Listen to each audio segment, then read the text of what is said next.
எப்போ தெரியுமா நீங்கள் பயமே இல்லாமல் இருப்பீங்க? எப்போ நீதியினால் ஸ்திரப்பட்டிருக்கீங்களோ, எப்போ உங்கள் நீதி ரைச்சியஸ்னஸ், உங்களுடைய நீதி எப்போ ஸ்ட்ராங்காக நீங்கள் ஃபீல் பண்ணுறீங்களோ அப்போ பயமே இல்லாமல் இருப்பீங்களா.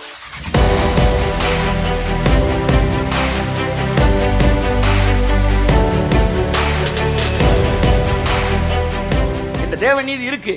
ஆனா தேவ நீதி இருக்குன்னு சொல்றது வேற, நீதியில ஸ்திரப்படுவது வேறு. அப்படின்னா என்ன? எஸ்டாப்ளிஷ், ஸ்ட்ராங்கா இருக்கிறது வேறு. அதனால தூங்கிட்டு இருக்கும் எழுப்பினவன், ஐயா புயல் புயலா, அமைதியா இரு, ஜபமே பண்ணாம, ஐயா செத்து பிடிச்சு புள்ள சாகலப்பா தூங்கிட்டு இருக்கு, ஐயா 4 நாள் ஆச்சு நாருமே பெறடா கல்ற. இதெல்லாம் நீதியில ஸ்திரப்பட்டு நம்ம நீதிக்குள்ள வந்துட்டோம். ஆமென் சொல்லுவோம். நம்ம அடுத்த ஸ்டேஷன் என்னன்னா, எஸ்டாப்ளிஷிங் இன் காட்ஸ் ரைச்சியஸ்னஸ்.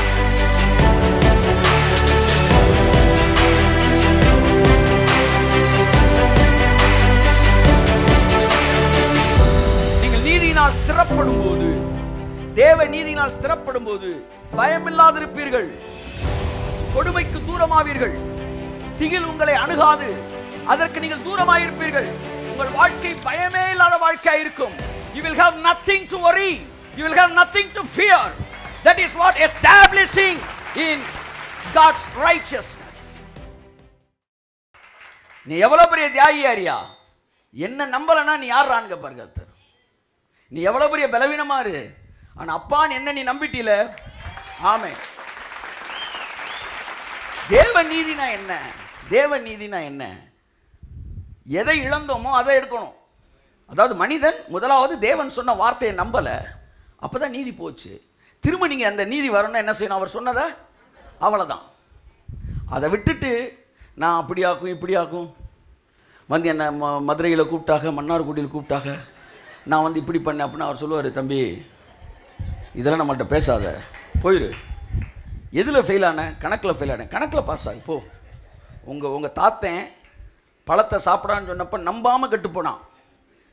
ஏதேனை விட்டு வெளியே போனது காரணம் அவிசுவாசம். திரும்ப நீ உள்ள வரணும்னா நீ பாஸ் ஆக வேண்டியது விசுவாசம். கையை தட்டு. ஆமென், ஆமென், ஆமென். கணக்கில் ஃபெயில் ஆகிட்டு நீ வந்து தமிழில் பாஸ் ஆகணும்னு வந்துக்கிட்டு இருக்கிற. ஃபாஸ்டிங் போடலன்னு அவனை வெளியே அனுப்புனா நீ ஃபாஸ்டிங் போட்டு உள்ளவா. அவன் வந்து பழத்தெல்லாம் எடுத்து மார்க்கெட்டில் விற்றுட்டான் என்று அவன் வந்து குற்றஞ்சாட்டப்பட்டு வெளியே போனா நீ பரிசுத்தமாகி உள்ளவா. ஏய், இங்க மேட்டர் பரிசுத்தம் இல்லடா, இங்க மேட்டர் வந்து விசுவாசம்டா. அவன் என்ன நம்பலடா, கழுத்தை பிடிச்சி வெளியே தள்ளிட்டா. நீ நம்புனா உள்ளவடா. போட்டு காம்ப்ளிகேட் ஆகாத மேட்டர். சுயநீதி என்பது செயல்கள், தேவநீதி என்பது நம்பிக்கை. இயேசு என் வாழ்க்கையை ஆசீர்வாதமாத்தான் வைத்திருப்பார், என் எதிர்காலம் நன்றாயிருக்கும், எனக்காக அவர் எல்லாவற்றையும் செய்து முடித்திருக்கிறார்.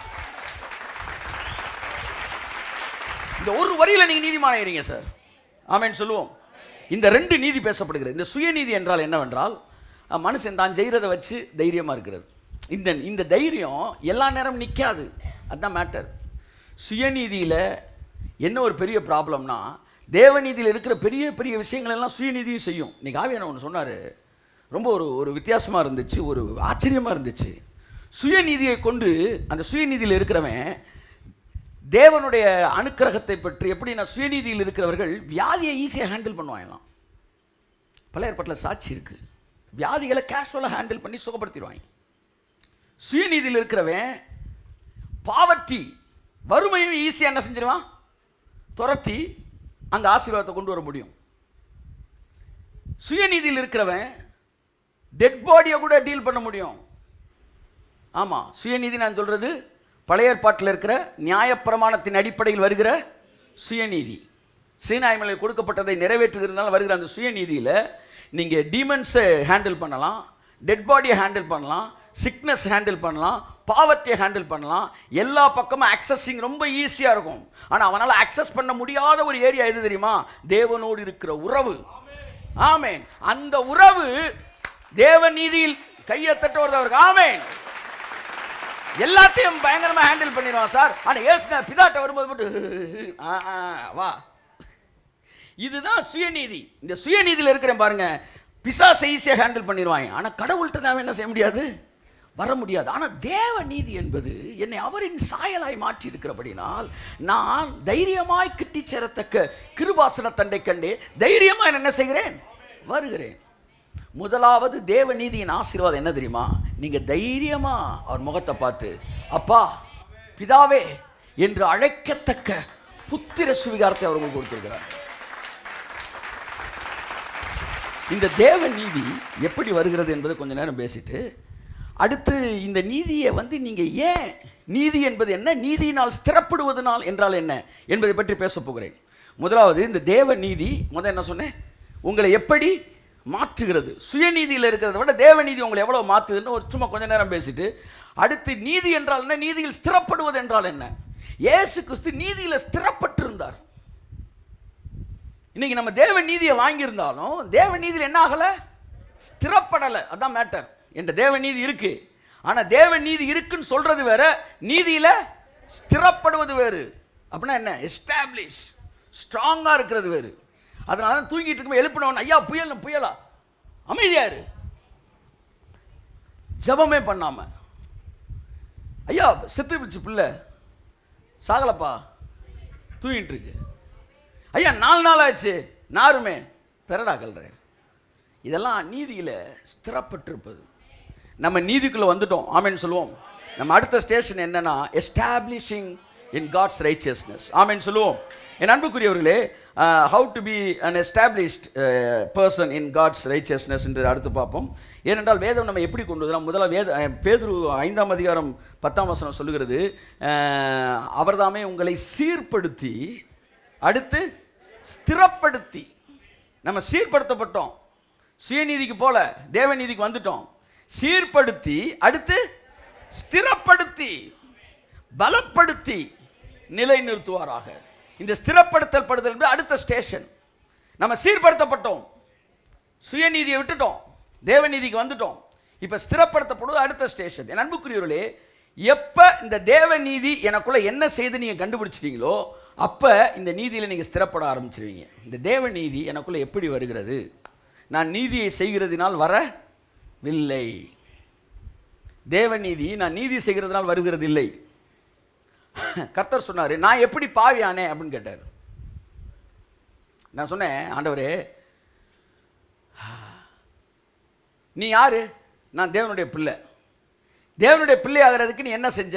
நான் ஒண்ணுமே செய்யல. நான் என்ன செஞ்சேன்? அவரை ஏற்றுக்கொண்டவர்கள் எத்தனை பேரோ அத்தனை பேரும் பிள்ளைகளாகும்படி அதிகாரம் கொடுத்தார். நான் சொன்னேன், வெறும் ஏற்றுக்கொண்டதை வச்சுட்டு எப்படி நான் நீதிமான் ஆக முடியும்? ஏதாச்சும் செஞ்சாதானே நீதிமான் ஆக முடியும். அப்படிதான் நம்ம சொல்லி கொடுத்தாங்க. அப்போ அவர் கேட்டாரு, நான் எப்படி பாவியானே? நான் பாவம் செஞ்சனால பாவியானேனா, பாவம் செய்யாமலே பாவியானேனா? சொல்லுங்க, சத்தமா சொல்லுங்க. இயேசு பாவம் செஞ்சு பாவியானாரா, பாவம் செய்யாமலே பாவியானாரா? இத தொண்டைகளையே பேசுவாங்க. அப்ப நான் ஒரு கேள்வி கேட்கிறேன், இயேசு பாவமே செய்யாம பாவியாக முடியும்னா நான் நீதியே செய்யாம நீதிமானாக முடியுமா?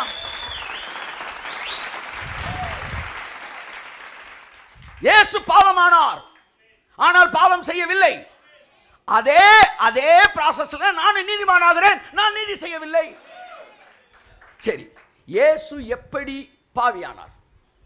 நம்முடைய பாவங்களை, முக்கியமான வார்த்தை, ஏற்றுக்கொண்டு நம்முடைய துக்கங்களை சுமந்தார். செஞ்சு பாவியானாரா, ஏற்றுக்கொண்டு பாவியானாரா? அவர் ஏற்றுக்கொண்டு பாவியானார். நான் என்ன செய்றேன்? வசனம் சொல்லுங்க. அவருடைய நாமத்தில் விசுவாசம் உள்ளவனாய் அவரை ஏற்றுக்கொண்டதினால் நான் நீதிமானாயிட்டேன். அவர் ஏற்றுக்கொண்டதினால் பாவியானார், நான் ஏற்றுக்கொண்டதினால் நீதிமானாயிட்டேன். அப்படியே எந்திரிச்சு ஒரு அல்லேலூயா சொல்லிட்டு நேரா போய் மட்டன் வாங்கி சமைச்சு, ஆமா மதியம் ஜெபத்தை ஆரம்பிச்சுங்க.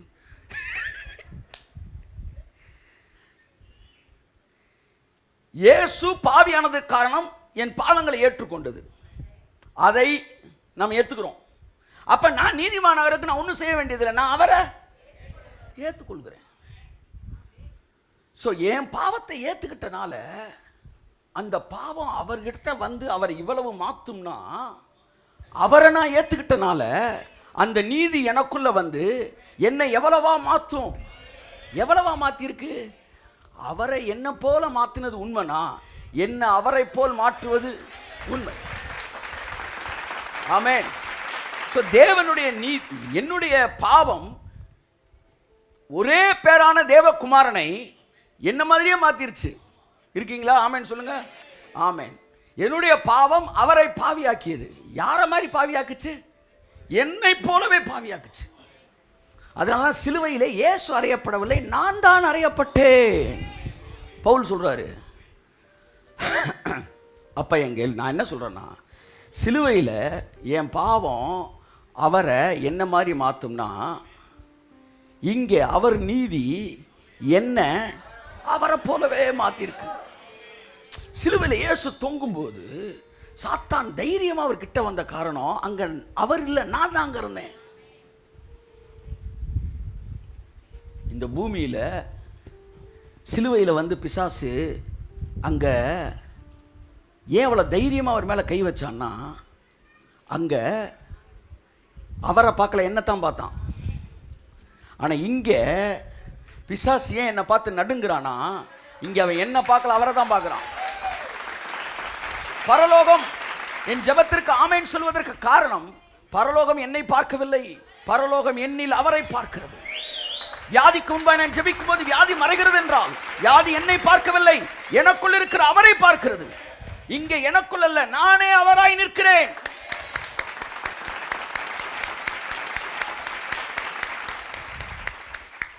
ஆமென், ஆமென்.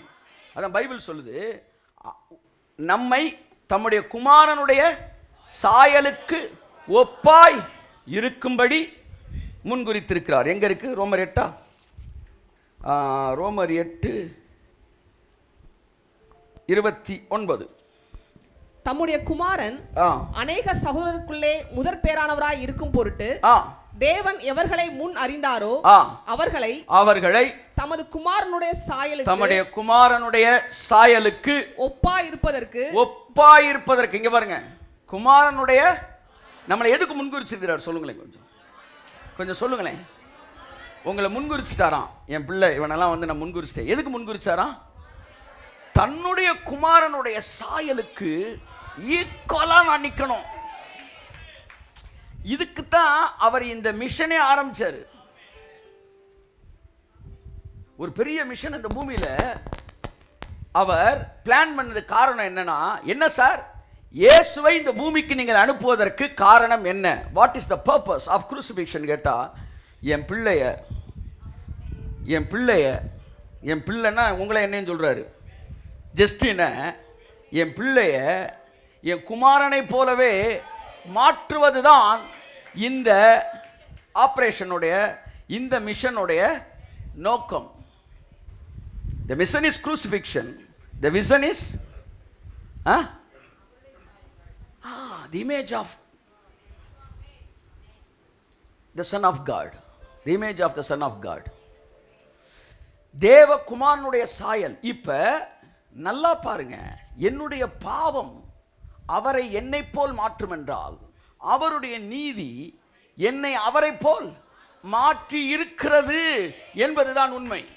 நான் மாற்றப்பட்டு இருக்கிறேன், அதான் உண்மை. மாற்றப்பட்டு இருக்கிறேன். எல்லாம் சொல்லுங்க. மாறிக்கொண்டெல்லாம் இல்லை, மாற்றப்பட்டு, அவ்வளவுதான் மேட்ரு. இதை புரிஞ்சுக்கிட்டீங்கன்னா அது வெளியில் என்ன செய்து வருது. ஒரு கார்பெண்டர்ட்ட சொல்லி ஒரு விஷயத்தை செய்ய சொல்றீங்க, அவர் செஞ்சு முடிச்சிட்டாரு. உங்களுக்கு ஃபோன் பண்ணி சொல்றாரு, சார் எல்லாம் முடிந்தது. சொல்லுங்க, எல்லாம் முடிந்தது. நீங்க ஓகேன்னு சொன்னா வீட்டுக்கு கொண்டு வந்துடலான்றாரு. இப்போ நீங்க ஓகேன்ட்டீங்க, உங்க மைண்டில் ஓப்பன் பண்ணிட்டீங்க. இப்போ செஞ்சு முடிச்சு வச்சிருக்கிற அந்த கார்பெண்டர் அந்த செஞ்சு முடிச்சதை முழுசா எங்க கொண்டு வராரு? வீட்டுக்குள்ள கொண்டு வராரு. அப்படித்தான் உங்க ஆவியில முடிக்கப்பட்டது. நீங்க அதை புரிஞ்சுக்கிட்ட உடனே அவர் சாயலுக்கு ஒப்பாய் இருக்கிறத நீங்க அங்கீகரிக்கும் போது அந்த முழு சாயலும் உங்கள் சரீரத்தில் என்ன செய்கிறது? வெளிப்படுகிறது. வெளிப்படுகிறது. எப்பொழுது வெளிப்படுகிறது? நீங்கள் அவருடைய சாயலுக்கு ஒப்பாய் இருக்கிறேன் எல்லாம் சொல்லுங்க, ஒப்பா இருக்கிறேன். மாறிக்கிட்டு இருக்கிறேன்லாம் இல்லை.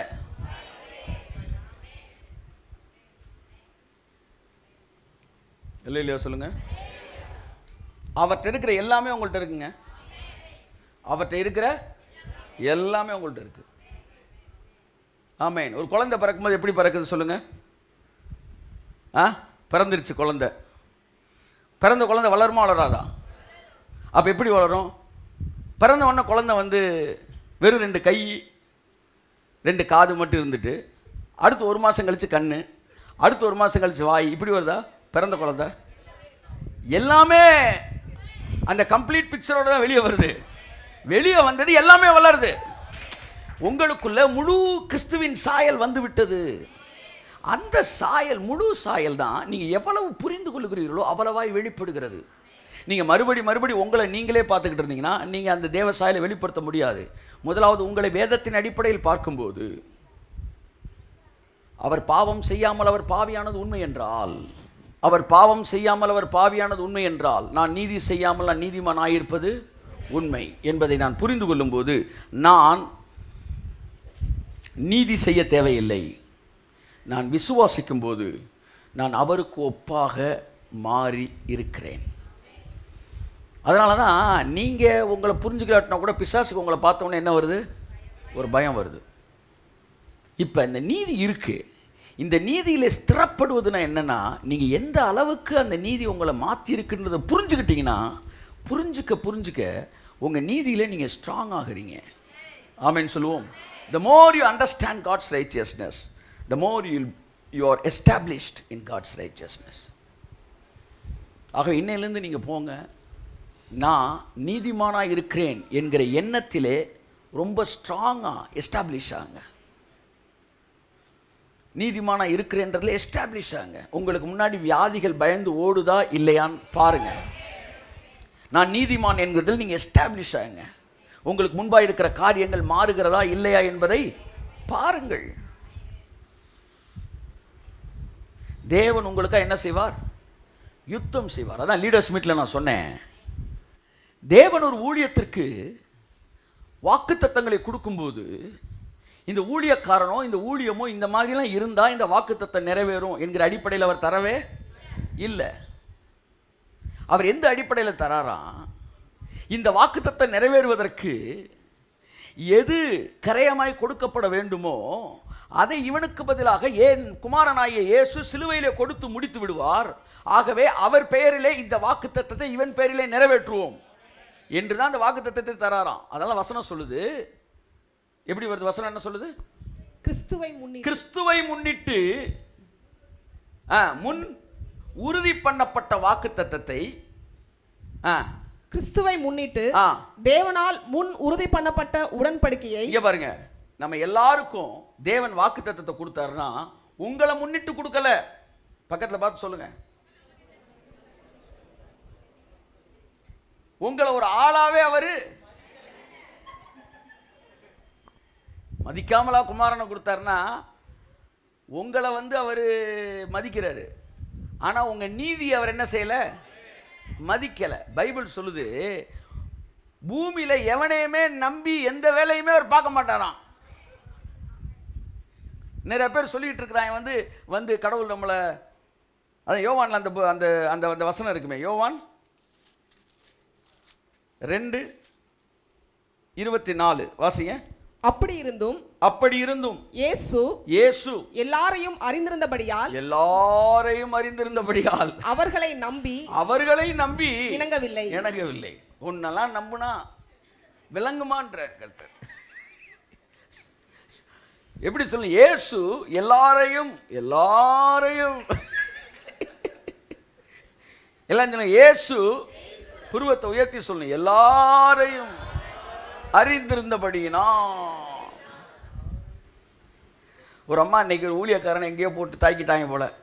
உடனே வந்து பெர்சிக்யூஷன் ஒரு குரூப் பேசிகிட்டு இருக்கிறாங்க. கடைசியில் பார்த்து அந்த ஊழியக்காரன் ஏதோ ஒரு சேட்டையை பண்ணியிருக்காரு, அதனால் அடிச்சிருக்காங்க.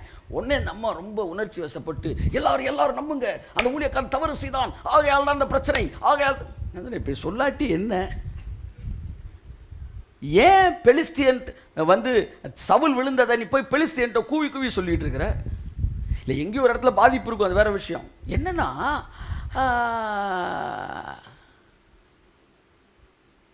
என்ன மட்டும் சொல்லியிருந்தேன் இப்போ நான் எல்லாரையும். அப்ப நம்ம வந்து அச்சாபூச்சான்னு பேசுறோம், ஆனா பைபிள் சொல்லி இயேசு எல்லாரையும். ஏய் 20 வயசுல நீ என்ன பண்ண, 25ல் என்ன பண்ண? இப்ப யாரையாச்சும் நீ கை நீட்டுறதுக்கு முன்னாடி எல்லாரையும் எல்லாம் சொல்லுங்க, புருவத்தை தூக்கி சொல்லணும் சார். எல்லாரையும் எல்லாரையும் அவர் அறிந்திருந்தபடியினால் ஒருவனையும் அவர் நம்பி ஒரு வேலையை செய்யும்படி அவர் உடன்பட. கைத்தட்டு வருது அவருக்கு. ஆமென் ஆமென். அப்ப தேவன் வந்து என்ன நம்பி உன்னை செய்யறதற்கு வரவில்லை. உங்களை முன்னிட்டு வாக்குத்தத்தத்தை அவர் தரவே இல்லை.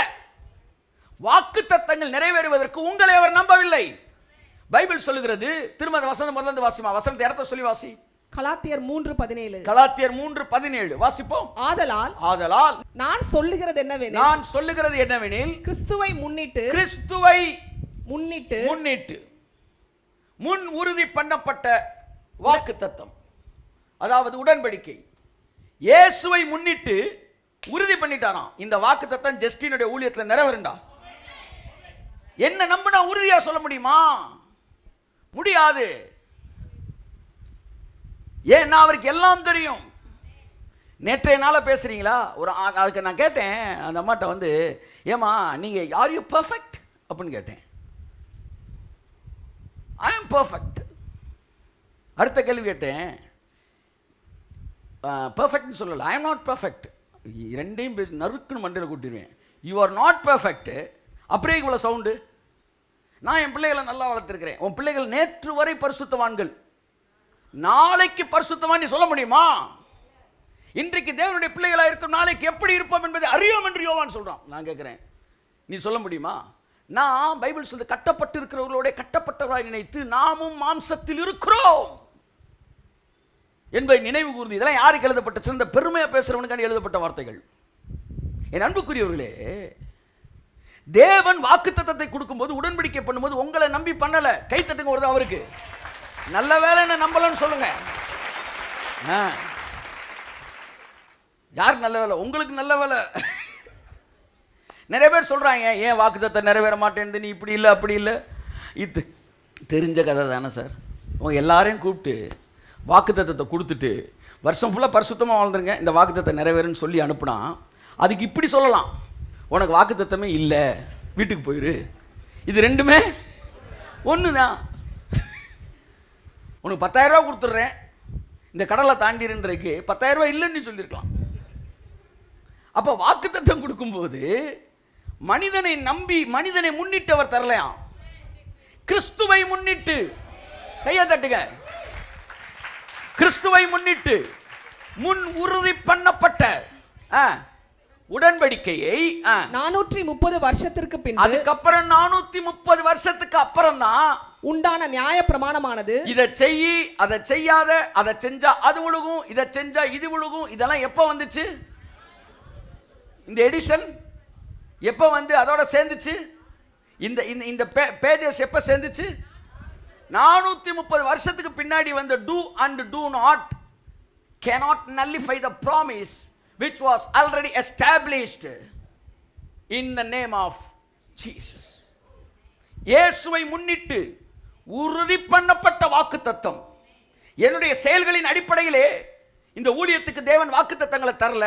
இயேசு கொடுத்த கிரயத்தின் அடிப்படையிலே இந்த ஊழியத்திற்காக வாக்குத்தத்தங்களை கொடுத்திருக்கிறபடினால் அந்த வாக்குத்தத்தங்கள் நிறைவேறாமல் போகவே, அதைத்தான் அவர் சொன்னாரு, இந்த கல்லின் மீது என் சபையை கட்டுவேன், பாதாளத்தின் வாசலை மேற்கொள்ள முடியாது. இந்த கல்லின் மீது சபையை சொல்றாரு, ஊழியத்தை சொல்றாரு.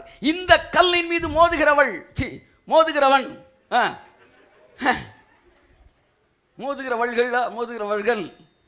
நொறுங்கி போவார்கள். இது எவன் மேல் விழுகிறதோ அது அவனை நசுக்கி போடும். காரணம், அதை நடத்திக்கிட்டு இருக்க ஒரு பயங்கரமான உபவாச வீரர் கிடையாது. இதற்கான கிரயத்தை கொடுத்தவர் கர்த்தராகிய இயேசு கிறிஸ்து. அதான் நான் சொல்லுவேன், புதிய ஏற்பாட்டில் இயேசு எங்கேயுமே கோவப்படலை. ஆமேன்றவங்க ஆமேன்னு சொல்லுங்க. கொஞ்சம் பேர் நிதானத்தோட கோவப்பட்ட இடம் ஞாபகத்தில் இருக்கனால கை தூக்காமல் இருக்கிறீங்க. என்னை பொறுத்தவரை புதிய ஏற்பாட்டில் எங்கேயுமே இயேசு கோவப்படலை. கோவப்பட்டான்றவங்க டக்குன்னு ஒரு ஒரு ஒரு இது காட்டுங்க, ஒரு இடம். ஒரே ஒரு இடத்துல கோவப்பட்டாரா? ஆமாம். அந்த ஒரு இடம் எங்கே கோவப்பட்டிருக்காரு? ஆலயத்தை டிஸ்டர்ப் பண்ணா. எல்லாம் சொல்லுங்க. அங்கே மட்டும் ஒரு கோவப்படுறாரு. கையை தட்டும்போது அவருக்கு ஆமென். அவர் சவுக்கெடுத்த ஒரே இடம், என் மினிஸ்ட்ரி மேலே கையை வச்ச, நீ தொட்ட, நீ செத்தடா அப்படின்றாரு. கை தட்டும்போது அவருக்கு ஆமென்.